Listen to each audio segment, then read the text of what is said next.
Hello viewers, welcome back. We are continuing with model design process. So this is our video on preferred design process part 2. The first one, we looked at why we actually model our businesses. And now, in order for us to properly design financial models, we really need to understand the role these financial models play. And in fact, there are two very important aspects of financial models to consider. First of all, we want to think about financial models as our decision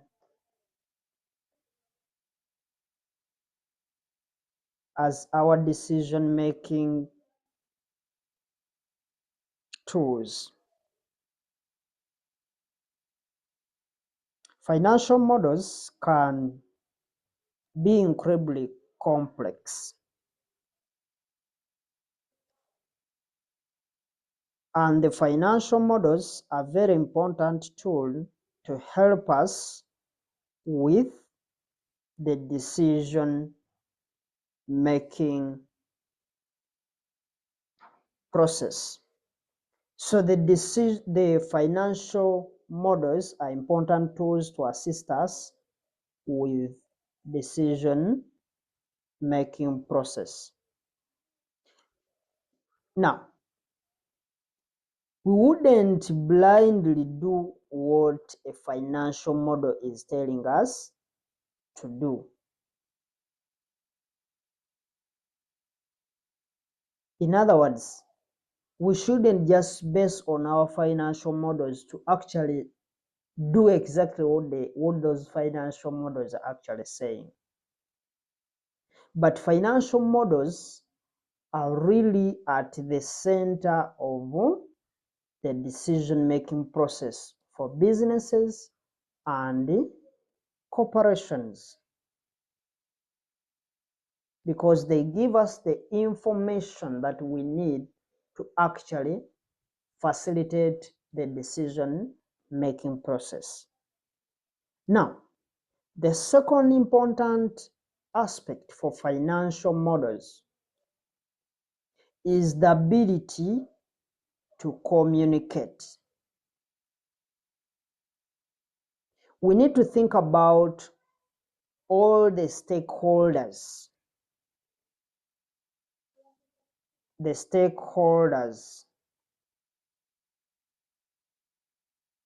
and decision makers.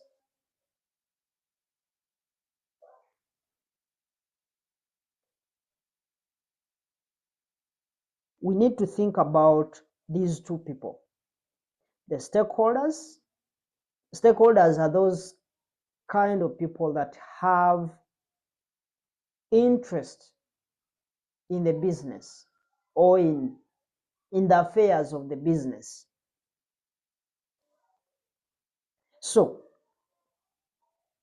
the models must be easy for others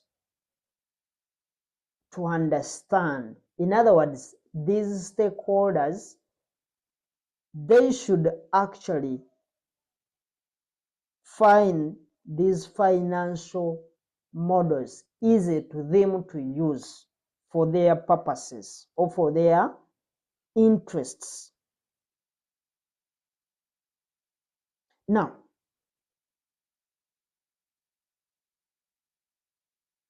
if they are going to be comfortable making a decision using these models, then it must clearly communicate that same information that they need to those stakeholders. So the model should have dashboards.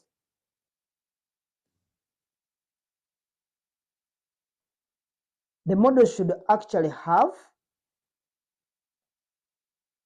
dashboards so that figures can easily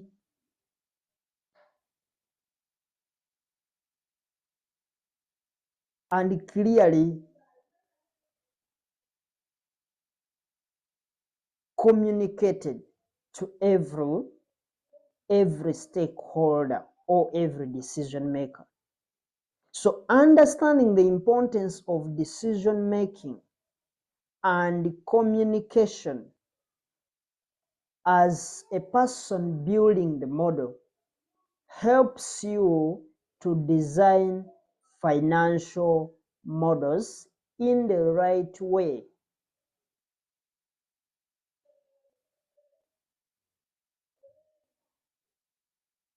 So if you understand the decision makers and you also understand the communication perspective of these financial models, then you will be able to understand that these models, they are actually supposed to be in this kind of format.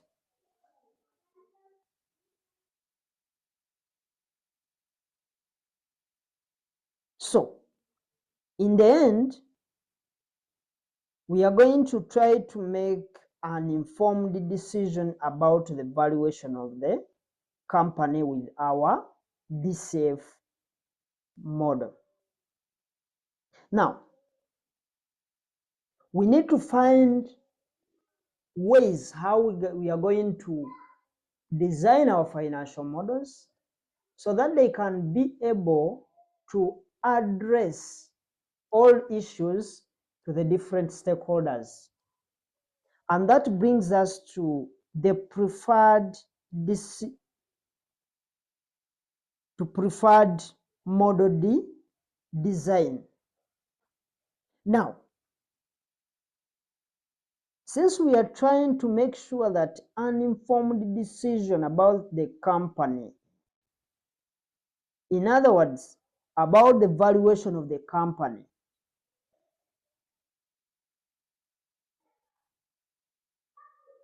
with our DCF models.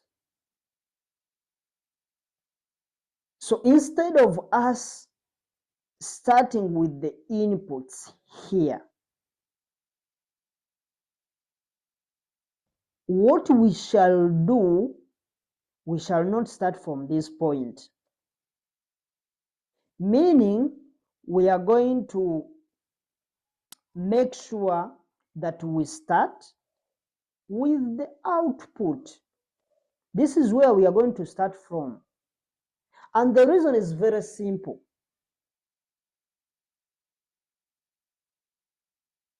Because in this case, the outputs, these outputs that you are seeing from this line here,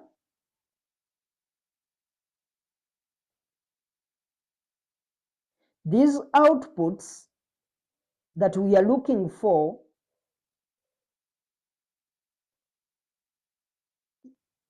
in other words, what we are looking for is the valuation of the business.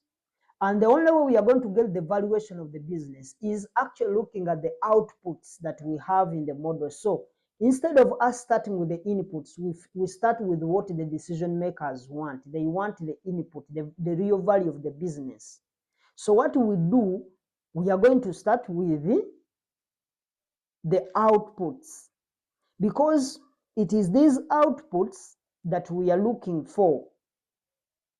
In other words, those outputs are the ones that are going to give us the valuation of the company. So our output schedules would likely to have what we call a DCF valuation schedule. So the outputs themselves would have a DCF valuation schedule. Reason is because we actually want the value of the business using the DCF model. So within the outputs, we shall have that DCF valuation schedule. Once we have decided on the critical outputs,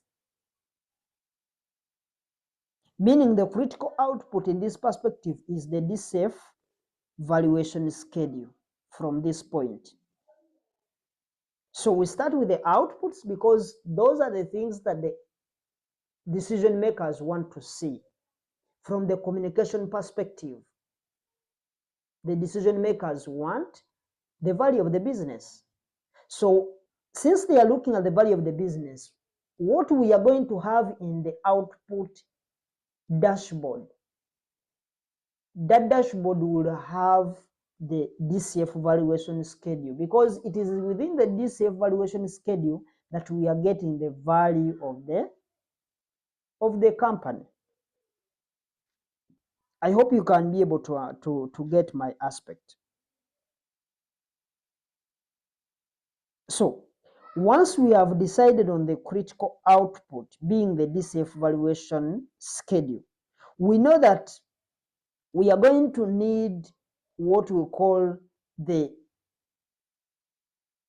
unlevered free cash flow. Because for us to get to the DCF valuation, in other words, to get to those discounted cash flows, we need to have unlevered free cash flows.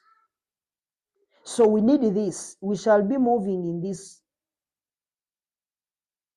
in this format that we are moving backwards from outputs. From the outputs, what we need, we can only get the DCF valuation schedule will have the unlevered free cash flows, because it is these unlevered free cash flows that we discount back to get our discounted cash flows.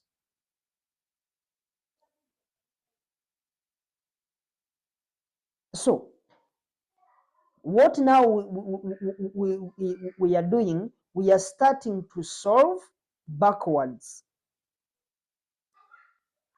But we know that for us to be able to get the unlevered free cash flows, we need the income tax.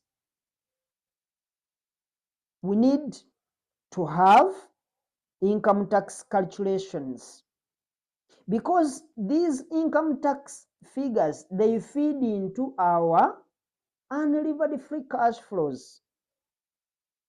And to get the income tax calculations, we are going to need to have an asset schedule. That's why we are moving. For us to be able to get this income tax, we need the asset schedule.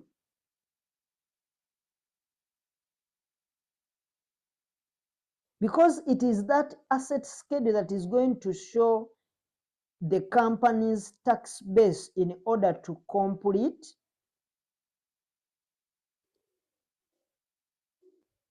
because for us to be able to actually get the asset schedule, we need to have what we call for us to have the asset schedule, we need to have the depreciation aspect. Because remember, assets are going to be depreciated. So the depreciation schedule will actually be there. Even a working capital schedule is also going to be needed to show the cash inflows and the outflows for the operations of this same company that we are valuing. And we will need to construct a small income statement, because remember these cash flows are coming from the income statement. We shall need to have to construct a small income statement to understand the profitability, because for you to be able to get the working capital schedule, you need to have the profitability element, and the only document or the only schedule that you can prepare is the income schedule, is the one that is going to give you the profitability component. And in order for us to generate the income statement, we need to have the costs, because remember, from the income statement, for us in the income statement we get the profitability, but profitability is only getting revenue minus the costs for us to be able to get what we call the profitability, or the income statement figures. So we shall need the cost schedule or the cost structure.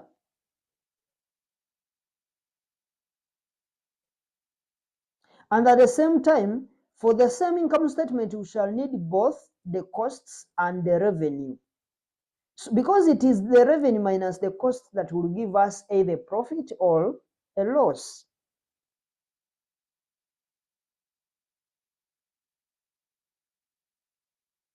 So we shall need to show the company's revenue and also a separate schedule showing the company's costs. Now,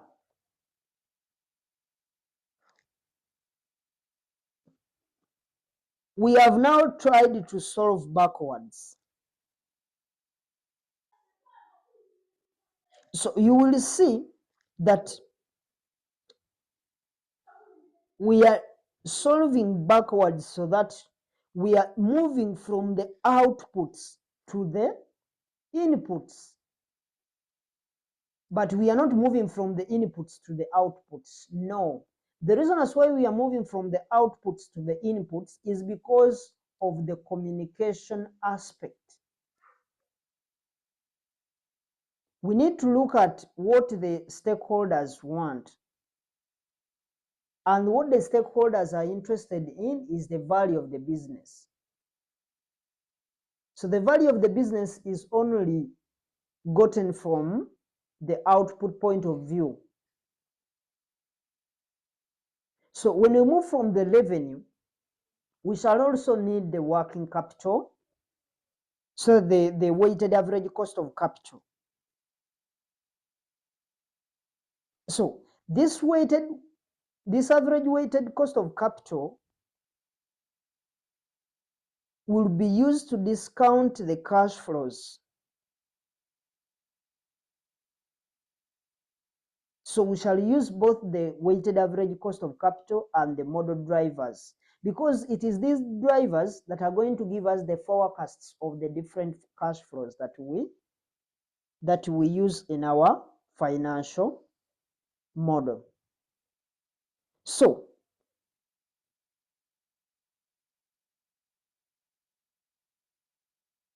you'll find that we are coming back to the last point of the inputs.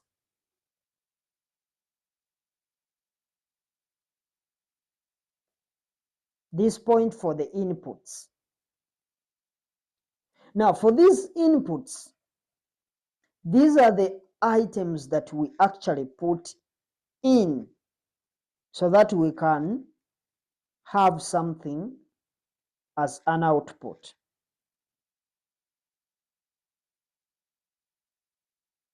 So these inputs, they are coming in as drivers, model drivers, or they are coming in as weighted average cost of capital.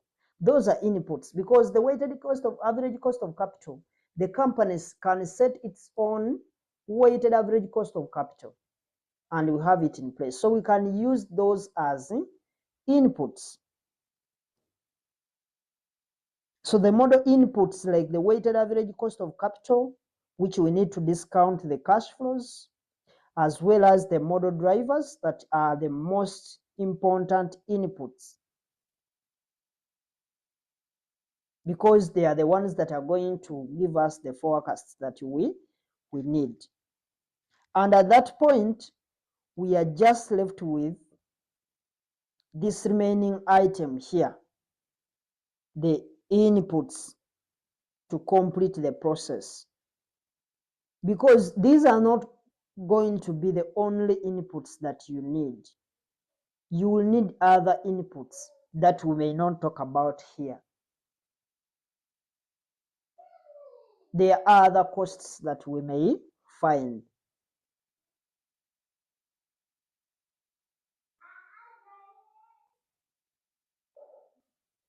So, as you can see, we actually prefer designing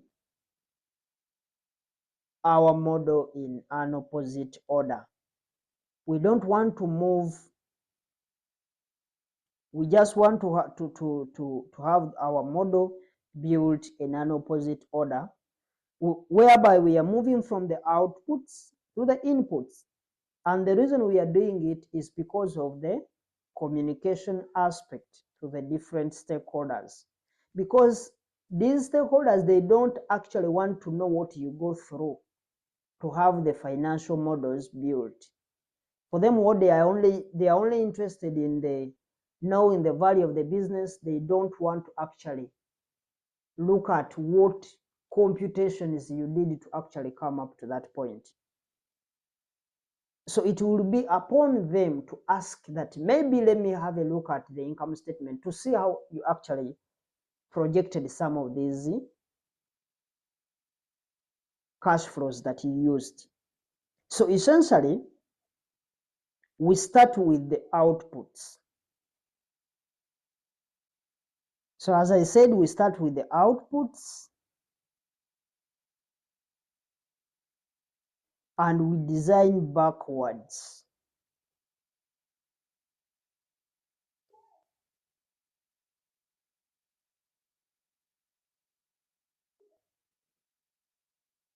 We start with the outputs and then we design backwards, ensuring that all schedules are supporting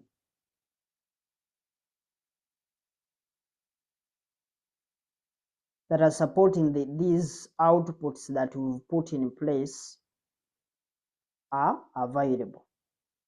So that's the reason as why we keep building backwards, to make sure that there are those calculations that are going to be supporting the outputs that we have.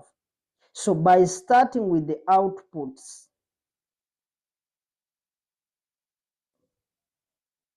and moving backwards, we ensure that every schedule in the model is absolutely needed, and it also helps to inform the right level of details through which the financial models are done. In other words, we make sure that we can provide everything that can support what we have in our outputs. So that gives us a linear system with the right level of detail. But what we need to consider next is how we are going to present all these schedules to the audience. Because now these schedules are going to be very many. The question is, if they ask that you present to us some of these schedules that you use to actually project these outputs that we are seeing, how are you going to be able to present them? So let's move over to the next video, and we are going to rearrange these schedules to effectively turn this model into a financial presentation. Because the way you're making presentations is going to be different, especially when you're communicating to other people that may not actually have an accounting background. You are communicating information to the owners of the business. What maybe they are interested in is different, and they will not have time to actually understand the computations and everything that we went through to actually have those financial models in place. So let's meet in the next video as we are discussing that.